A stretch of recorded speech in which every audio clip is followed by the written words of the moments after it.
Hello everybody and welcome back to Yu-Gi-Oh! Master Duel. Today we're looking at Orcust Runick.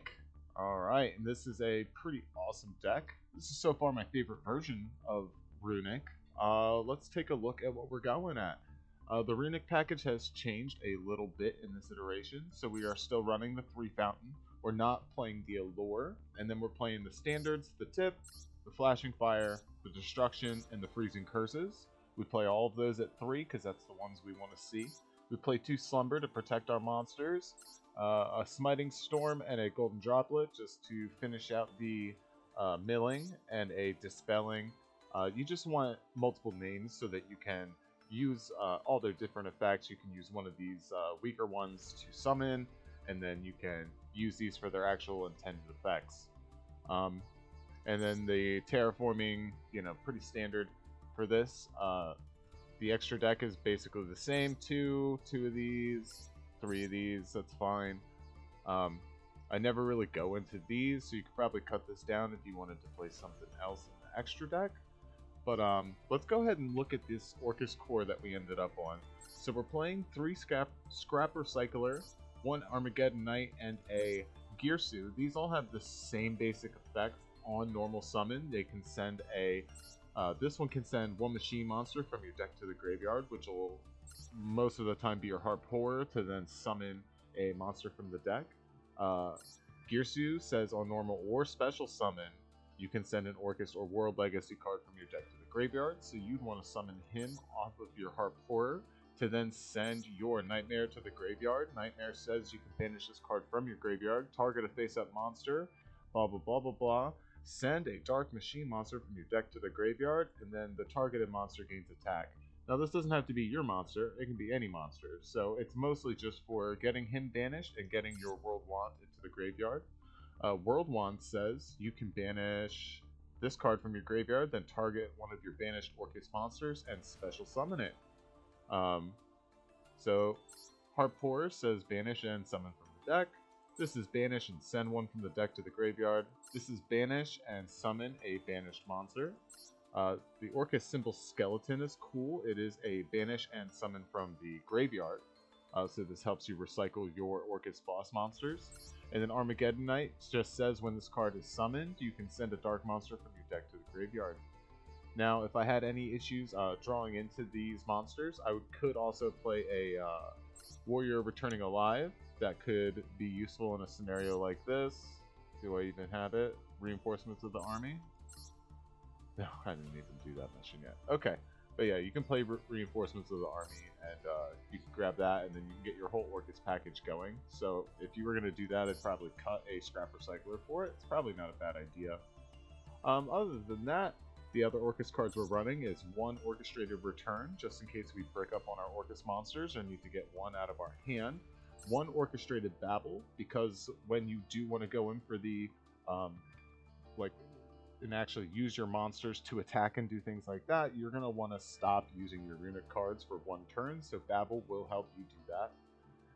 Your other Orcust cards here are the Orcust Crescendo, and we happen to pull a beautiful, beautiful Royal Rare copy of Crescendo, which is amazing.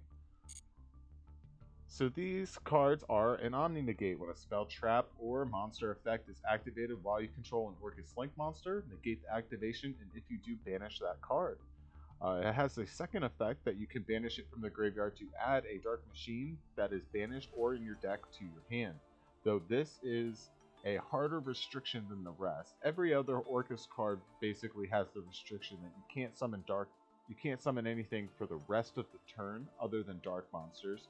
Crescendo has a little harder of a restriction where it says you cannot summon any monsters the turn you activate this effect except Dark Machine monsters. So it's very specific, and it is a full turn thing. So in the turn you're going to use your Crescendo, you cannot summon any of your Runick monsters off of your quick plays. Okay, this also means if you do summon one of these off of your quick plays, you will no longer be able to activate this in the turn, so be careful of that. Its search effect is actually quite good, so I've thought about playing 3 for the other part of our deck here.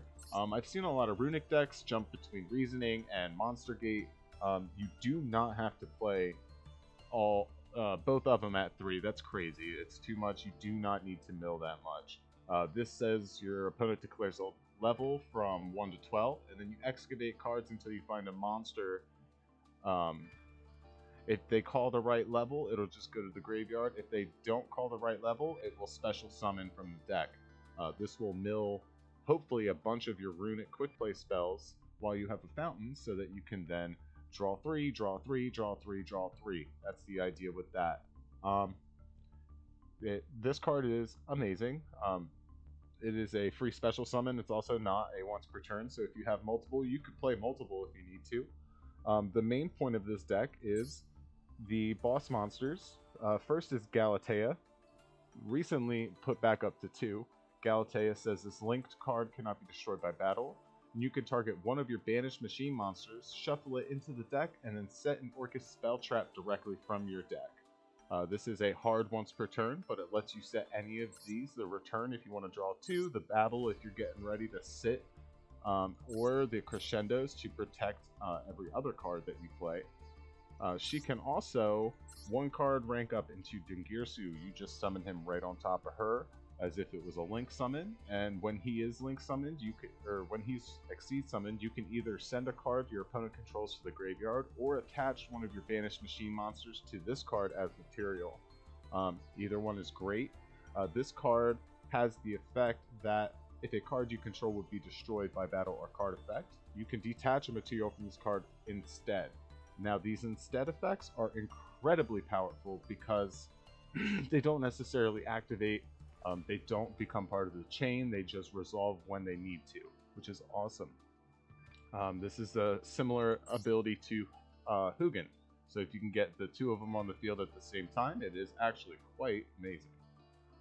Let's see. We also have the Longirsu. This one is much less useful, though it does shuffle 2 machines back at a time. So if you really need to get your cards back in the deck and reset, you can do that.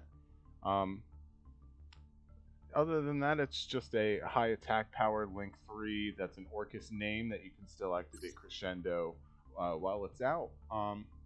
Let's see. Yeah, and Dingirsu. So that's all the Orcust monsters. Other than that, 2 cards I would have absolutely loved to have had in these replays, though I just do not have the material for it right now, is an IP Masquerena. Just this on its own, since you do get locked into darks, I cannot summon Appaloosa on my own turn. Though if I had the IP, you can then IP and babble and use your Orcust monster effects on your opponent's turn to then summon and go into a Unicorn or an Appaloosa and have multiple interruptions on your opponent's turn. We also just play 1 access code talker, just because it is quite easy to go into. A little trick with these Runick combination decks is, and this is so important, each one says you skip your next battle phase after activation. So if you've already activated some on your opponent's turn and it's now your turn, you're going to try to set yourself up to start being able to attack. Alright, these monsters are fantastic to use.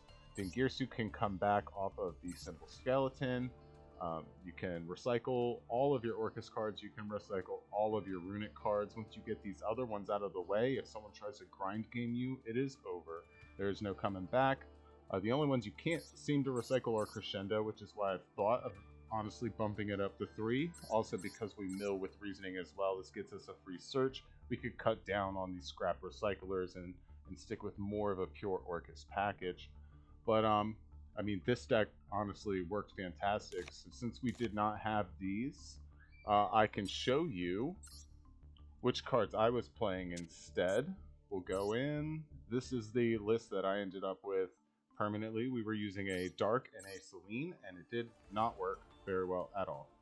But, yeah, that's pretty much it. The main combos are Summon Scrap Recycler, and they surrender. You'll see that a lot. You can summon any of your Runick cards, and any other Orcust monster goes right into Galatea, gets your combo going. This deck is amazing. We're going to be sticking with this for a while. I'm going to get the upgrades for it, and I'm really, really liking Orcust. I've never had a chance to play this deck, and since the cards recently got unlimited, we might end up transitioning into a more pure Orcust variant soon after this. But yeah, let's go ahead and jump into the replays. I'll show you how crushing this deck can be. So for this first replay, we're going to open up. We have the Orcust Harp Horror, we have the Field Spell, we have the Terraforming to bait out the Ash. We've got everything we need. So we're going to bait out the Ash with the Terraforming. We're going to go ahead and play Runick Smiting Storm to summon our Runick monster from the extra deck, summoning the Moonin, and normal summoning the Harp Horror to link summon into Galatea. So a Harp Horror will then activate in the graveyard to summon a... that's the wrong one. This is me learning the Orcust combos. But we're going to summon a Nightmare from the deck, set the Crescendo, returning the Harp Horror, linking off into a Lingirsu, activating the Orcust Nightmare to send the World Wand. And then we're going to Runick Fountain, activate Slumber just to be able to draw 2.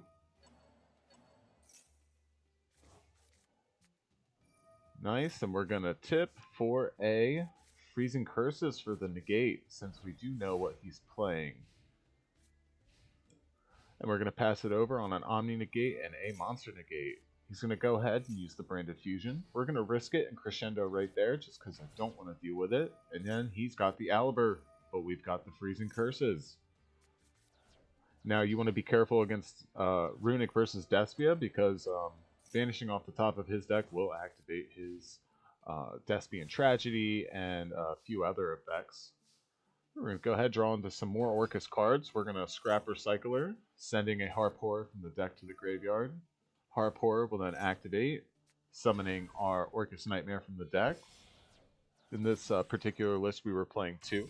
We can link those into a Galatea, return the Nightmare to set our second Crescendo. And then we're going to Nightmare.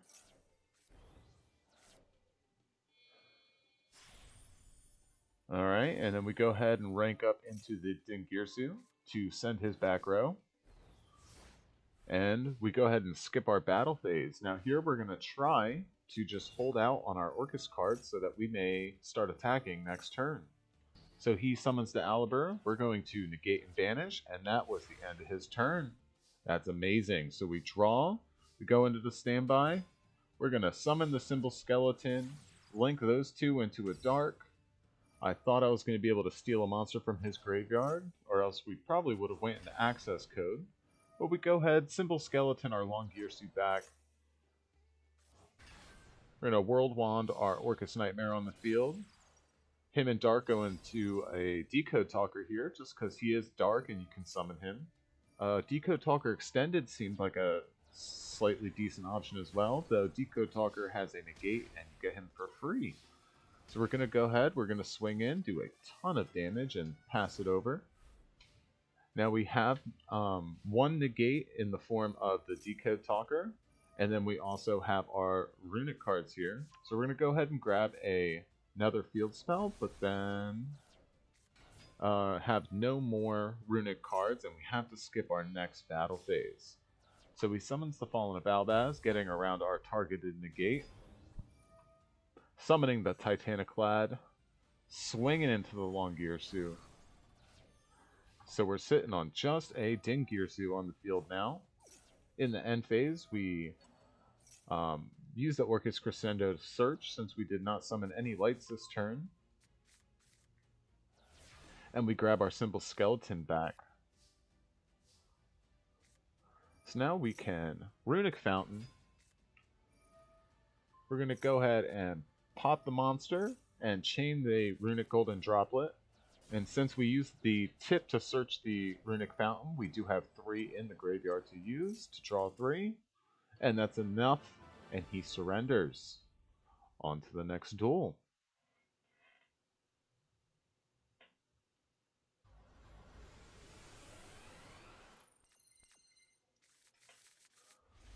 Okay, this duel here, we clogged up a good bit on these Orcust cards, and we were playing Lore, which is not the card you want to be playing. But still, we summon the Scrap Recycler, sending the Harp Horror, summoning the correct Orcust monster, the Mech Knight. and he will send another Orcust to the graveyard. We can link these two right into the Galatea. Galatea is going to shuffle back our Harp Horror to then set a card from the deck. Since we have this Nightmare in our hand and the World Wand, we want to unbrick ourselves. So we'll go ahead and orchestrate a return to draw 2. And now we can rely on our Runicks a little bit more. So we're going to Symbol Skeleton, summon back the Girsu. And then we're going to World Wand, summon back the Symbol Skeleton. And then we summon the Dingirsu. Now this sets us up to have a Symbol Skeleton in the graveyard along with the Dingirsu. Now we might have been able to leave this on the field and go into an IP, though I did not have it in the deck right now, which would have been much better. So here we just play the Allure, play the Flashing Fire. That's going to get us the Gary from the deck, activate the Allure, let us draw 1. And all of the Orcust Link monsters say including a Link monster, so you can use these Runick monsters. And in the profile is incorrect saying you couldn't summon any of them. The Gary is in fact a Dark, so you can summon him while you're locked into Darks. So here we link 3 into Long Girsu, and we're going to go ahead and pass it over there. So we're going to get Kaiju'd for the Gamma Seal. We're going to Crescendo the Harpy's Feather Duster to protect our Fountain. Of course he has a Lightning Storm as well, we just let it go through.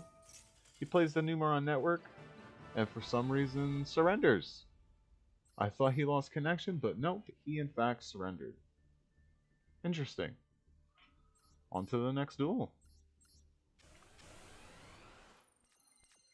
These next ones are kind of fast, so enjoy this.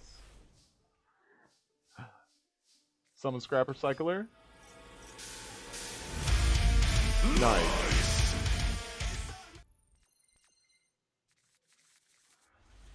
Okay, for a real duel, let's go. So we open again, very good hand. Normal summon the Scrapper Cycler, send the Harp Horror, activate Harp Horror to summon from the deck. Nice. Okay, enough memeing. I guess they assumed I was playing Runick and surrendered. I didn't know Orcust could force people to surrender like that. So here we're actually going up against what I believe is called Kragan Control, or Sharks. I know this deck as Water XC from Duel Links. It's actually one of the decks I play the most often because Buzzsaw Shark is broken. So he's going to go ahead into the Bahamut. He's going to summon the Totally Awesome.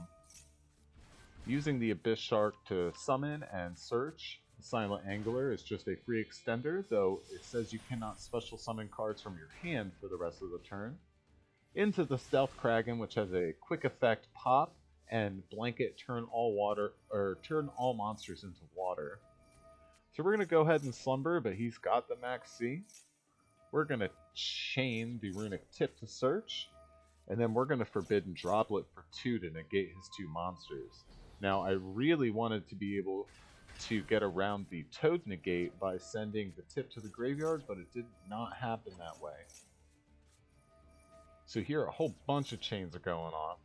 He's ending on a Forbidden Droplet, negating the Huggin, sending his Toad back into the deck. We're going to Reasoning here. He calls level 1. We summon the Harp Horror. We can go ahead and link these two into the Galatea. And that's why the Reasoning is so powerful, because it is just a free extender. We're going to Harp Horror here, summon the Girsu from the deck. Girsu can send the Nightmare. Nightmare can activate to send the World Wand. This is a more appropriate combo line, it turns out. I'm still learning the deck, and I don't have all the pieces I need, such as the IP. So we're doing what we can with what we have. So here, I'm going to go ahead, since I don't have the Runick Fountain, we're going to go into the Babel, into the Dingirsu, and we're going to set our Runick cards, because believe it or not, they are actually just quick play spell cards that you can set on the field, just like any other. Here he goes into Droplet, go ahead and negate so I cannot protect my cards, and he's gonna Harpy Feather Duster. I'm just gonna let it happen. He's got the Pot of Desires to refuel. It's nothing we can do. We just gotta sit and take it right now. Lantern Shark, summon the Buzzsaw Shark. Best 2 cards he could have drawn in this deck. Goes into another Lantern Shark. Summon the NSH Knight. Never seen this card before, but it attaches XC materials from my field. Goes into this thing. And that'll let him rank up into the Silent Honor Dark, which can also equip a material from my field, which he should have done. But here he's just going to pop with the Kragan, swing in. He has the Zeus. Our turn. Let's see what we can do. We're pretty boned here. He has a Gozen match, though it doesn't really bother me much. We're going to go ahead and crescendo, grabbing a Symbol Skeleton. We're going to try to get something going, though I don't see what we can do. Ah, the Babel. So Babel can send an Orcust card from your hand to the graveyard to return itself to your hand. So now we can Symbol Skeleton to the graveyard, banish it, summon Dingirsu, send a card your opponent controls to the graveyard. He's going to pop us, but we do still send the Zeus. We can play the Babel, summon the Harpoorer, destroy this Lantern Shark, pass it over, and just hope for the best. Now, I believe in this. I was actually out of Orcust cards in the deck, so the Harpoorer could not be activated to protect me, and that was the end of the duel. You can't win them all, and I always like to show my defeats here on the Full Metal Digimon channel. Here we go into the final duel I have for you today. I'd like to take a quick minute. If you did make it this far, please subscribe to the channel. It helps greatly. We're currently sitting at a whopping 4 subscribers, so I would love any amount of support you have.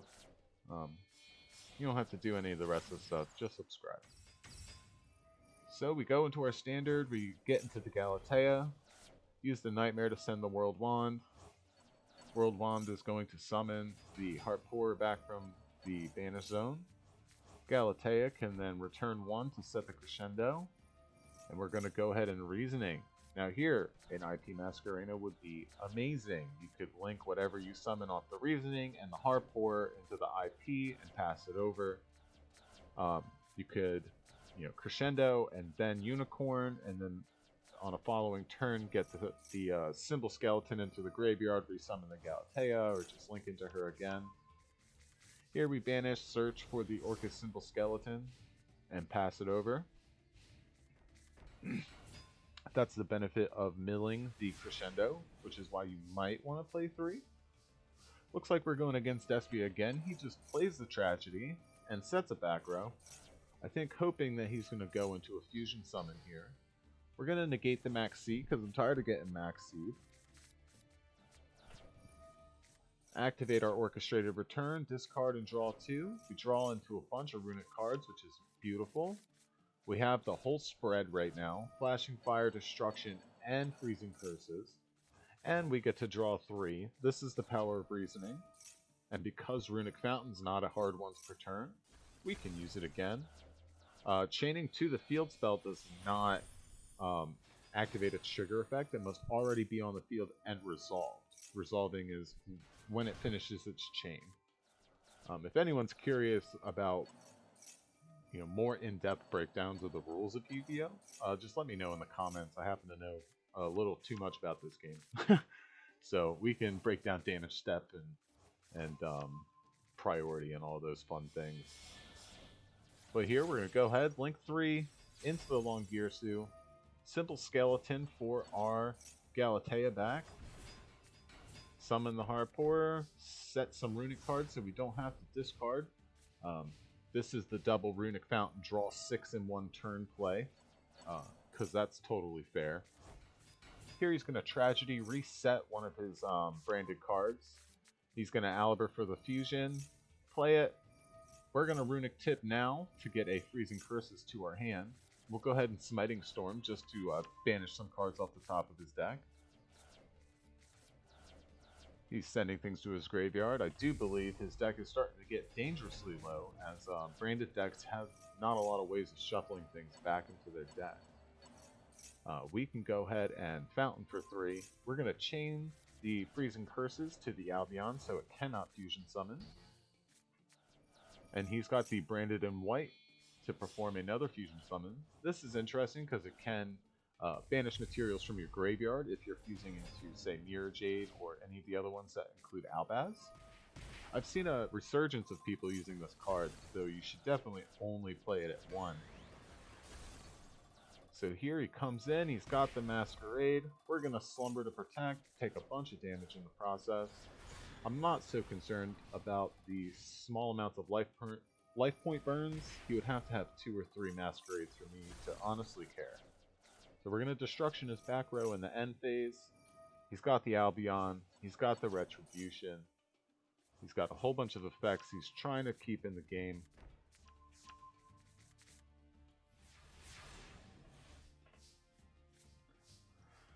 And that's all he has for the turn. We draw into the Reasoning, which could be great, but we do not need to really mill anything else. We try to... nope, we successfully Flashing Fire his Masquerade. He summons some more. We're going to draw 3. He can summon the Masquerade back. We can Galatea, shuffle that back. You do not need to even set an Orcust card. You can just do that. The Long Gearsu can also do that without actually activating any kind of ability. These are... And if you... and you can. So they're optional effects to do at the end of their requirement there, which is to banish from the graveyard. So here we access code, pop a card, and I actually ended the turn on 1 second, or else we could have decked him out that turn. So I cannot chain anything, I can't make him mill anymore because I had 1 second left on the clock, but now we can go ahead, activate some more Runick cards. We're going to Fountain for 3, just to waste his time. He's going to Ash Blossom that. Not a big deal. Now, Smiting Storm is actually really clutch in a situation like this, because if they don't have enough cards in their deck to mill for your Runick effects, you cannot activate them. But Smiting Storm says up to the number of cards they control, so that'll let you, like in this instance, banish 1 off the top. I forgot I put that in there. So before I got so rudely interrupted by myself, Runick Smiting Storm can mill the last bit that you need. Regardless, those are all the replays I have for you guys today. Thank you so much for coming to hang out, and subscribe for more videos. Thank you so much. Have a great day.